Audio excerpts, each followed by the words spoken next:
Warning, this video is intended for adult collectors. It contains plastic collectibles, questionable opinions, and the biggest Blitzwing fanboy of them all. Do not panic. This is just a random review. Before we begin, thank you very much to Brentus Samardicus for joining the Patreon campaign.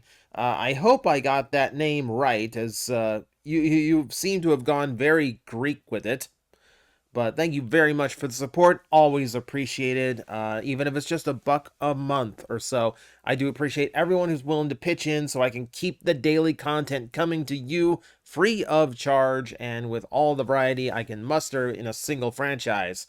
Like today, so I will admit, I'm going to be occupied this weekend, so we'll be doing a couple of current Studio Series reviews, and since I already covered one of the A-level figures for 2025, figured I might as well cover the other one. So from Transformers 1, here is B-127, aka Bumblebee.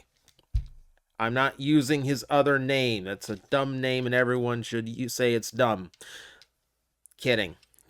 So, what do we have here? So, we've already looked at the Prime Changer, and I was actually really impressed by the Prime Changer, so I was really looking forward to this one, and we got a fairly different beast here. So the coloring is coming from a kind of subdued shade of gold plastic. No, it does not look swirly enough to be dangerous. It is metallic. I will give it that. It gives it much more of a rich color compared to the more yellow Bumblebee that Prime Changers did. Vehicle mode wise, obviously, it looks pretty much the same, but you are getting a few pretty big differences. For one, gunmetal paint instead of the black on the original. You are getting a little bit more intricate paint, whereas the other had just solid black down the side. You've got gunmetal that's separated out and looks a little bit more interesting on this version of the toy. On the front end, the grille and the headlights are still painted. They're about the same. And then, basically, you're getting this super smooth vehicle mode. Well, I say super smooth. You do have the weaponry that attaches to the top. You should go ahead and remove those so you can take in just, how smooth of a toy you're getting. Also to see that gunmetal going all the way to the back, which is lovely.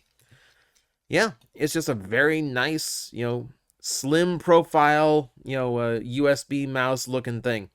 I will say, compared to the Prime Changer, this one, I don't think does the rear end quite as well. You can see that big hinge that's taking up that space. Now, the Prime Changer fixes this by the rear section being just one completely flat plane that becomes the underside of his foot. And that's one way to do it.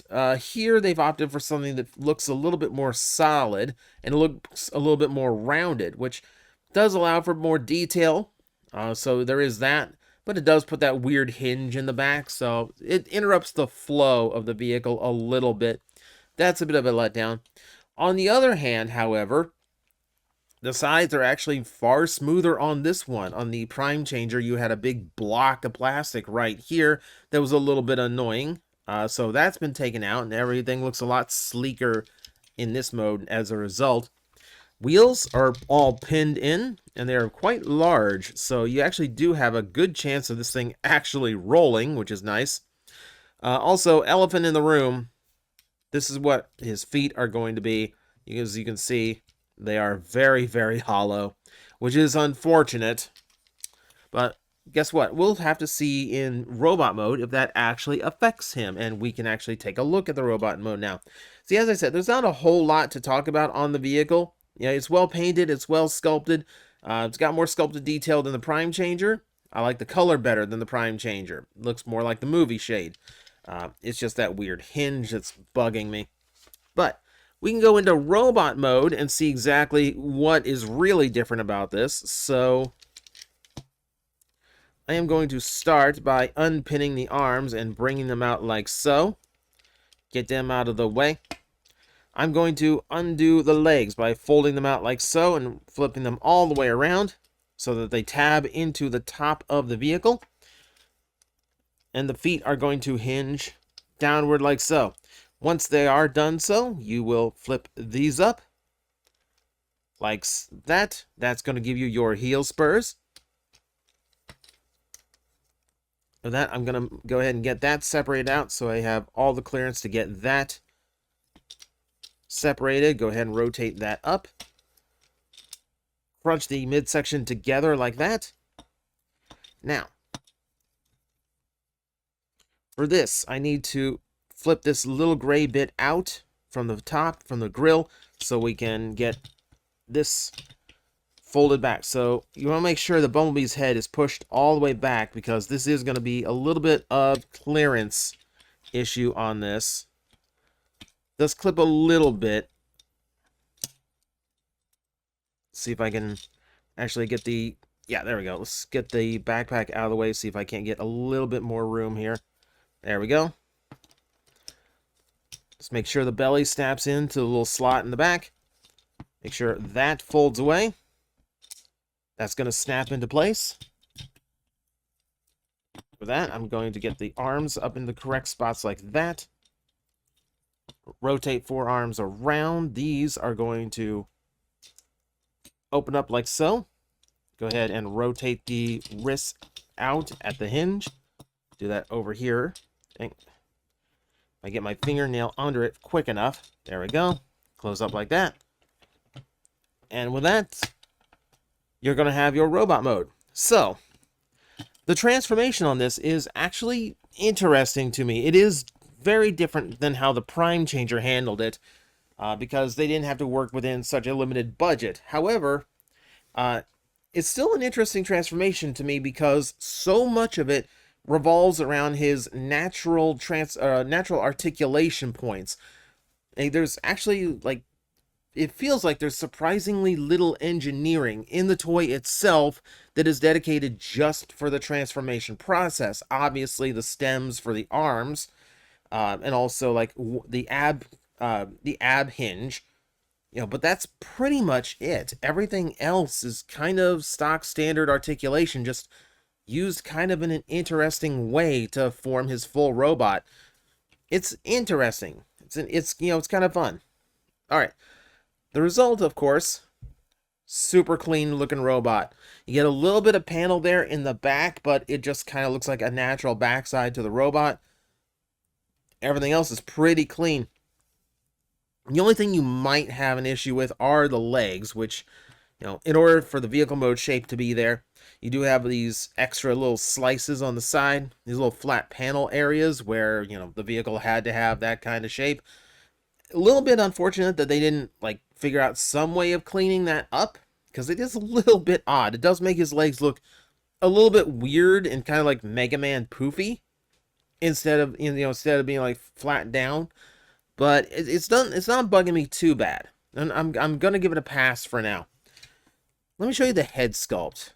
Up close, we actually have a pretty good likeness of B-127, though maybe a little bit more serious than I would expect the character to be sculpted. I'm so used to him being so jovial in the movie that this is a little bit weird, so I don't know, maybe they missed the mark on this one, but sculpting-wise, I can't really fault it. The details are correct. I like the added paint. Not only, the gunmetal on the side, the bright blue eyes show really well. Silver, bright silver on the face, so all that works pretty well. Looks pretty good to me. So yeah, sculpting job on this guy all around is just done pretty good. And talking about the sculpt and the detail, we kind of can get into it just a little bit here now that we are in the full robot. Let's make sure everything is where I really want it to be. Yeah, so the plastic color to it is not quite black. There is a little bit of shine to it, and it's closer, again, to gunmetal than it is just the straight black color, which, Bumblebees always tend to go for that, bright yellow and black plastic right off the bat. I'm really happy when they don't, because I think it creates a much more dynamic and richer looking figure. And I do like that they've gone with that here. Gunmetal in the midsection of the legs, in the pelvis, in the belly, going along on the sides, because, well, that's just the plastic showing through. A little bit of paint here, paint on the edge of the foot as well, little bits here just for detail. Really, really nice job all the way around. Like, he's got everything broken up in a really nice way to really look good overall. It's a really nice balance on the colors. We can go into the articulation, which is pretty good on this guy, as you would expect. Ball jointed head, does have a little bit of up and down to it as well. You have the hinge in the torso, which gives it a little bit more motion if you want it. I wish the shoulder sat a little bit higher. It's not terrible, but I do keep noticing it. You know, that's about the only, like, real annoyance to me. I keep trying to, like, see if I have the hinges pushed all the way up, and it does seem like I do. I can't really do anything else with them. In the bicep, you've got a full 360-degree rotation. In the shoulder itself is a ball joint, so you've got plenty of range and motion there. You've got 90 degrees at the elbow. Nothing in the wrist. I really wish that hinge for transformation could be used, but it's a little bit too tight in there now. Waist works 360 degrees, no obstruction. The thighs here are interesting, so they clip a little bit on the hip, on the pelvis piece, but they're still fully ranged. You can still do just about anything with them, and they're so close to the pelvis that most poses seem to make sure that the thigh looks like it's going like straight from pelvis section all the way to the knee, you know, rather than looking like more separated pieces, which is actually kind of appreciated. I don't mind that. Okay, 360 degrees on the thigh rotation. Knees go to 90 degrees. You get the ankle tilt on the aforementioned hollow feet. Of course, the way this toy transforms, the only thing you would have is just like big blocks of plastic. So like the hollowing does not really affect the toy, other than maybe changing his center of gravity a little bit. But the feet are also so wide, I'm not really concerned about that. So it's one of those rare times where like the hollowing on a part like that really doesn't bother me. They are very large feet, so it would be a lot of useless plastic. Okay, we had the weapons in vehicle mode. We can bring those back. So they just peg straight into his hands like so. And they are a combination of his forearm blasters and his infamous knife hands, which the knife hands being in a very bright blue. Very, very nice to see. The unfortunate thing here is that you cannot just be like knife hands. You can't use the knife hands as is. So you can't use them the way they were used in the movie. They attach to the guns and that's it.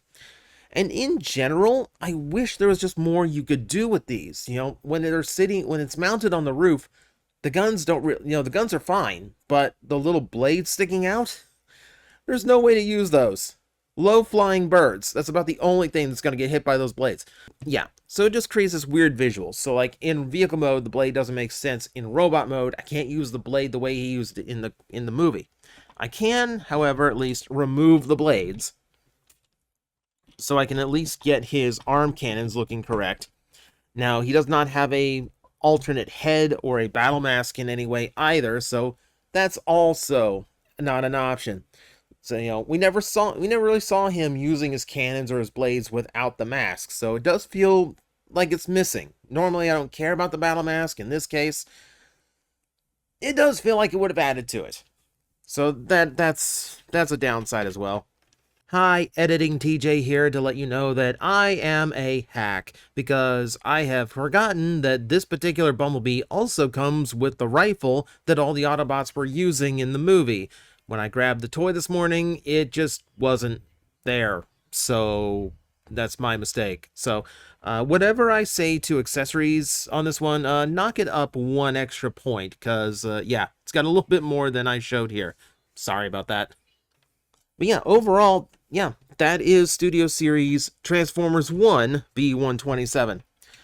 It's interesting. So the Prime Changer itself actually does enough differently from this that I feel like both are pretty decent, worthy little Bumblebee toys.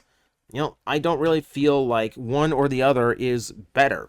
I feel like the Prime Changer even has a few tricks this one doesn't. Like the front end coming off to reveal the transformation cog. That's kind of neat. Some of the transformation tricks of that toy are kind of neat. And this one, I think this one just feels more solid. The colors are much nicer. Accessories are a little bit better. I just wish you could do a little bit more with them. As a deluxe, yeah, I think he's okay. If he's worth the price point, maybe not. Maybe wait for him to go on clearance a little bit. He is A level, so he is going to be released throughout the year. He's going to be all over the place in high quantities, so just like the 86 Bumblebee, I don't think there's any rush on him. If the 86 Bumblebee went to deep clearance because they made so many, you'll see this one go on clearance too. So if you like the look of him, but you're not quite sure, give it a bit. I bet you can get it cheaper later on. So that's the review. Hope that helped someone out there. And thank you very much for watching. I will see you next time. Hello everyone, I am Astral Agent Magnetar, a Tokusatsu VTuber, and I am streaming 4 times a week over on Twitch, Monday, Tuesday, and Wednesday afternoons, and a special late night one on late Friday/early Saturday. So come watch, come hang out, and let's make an impact together.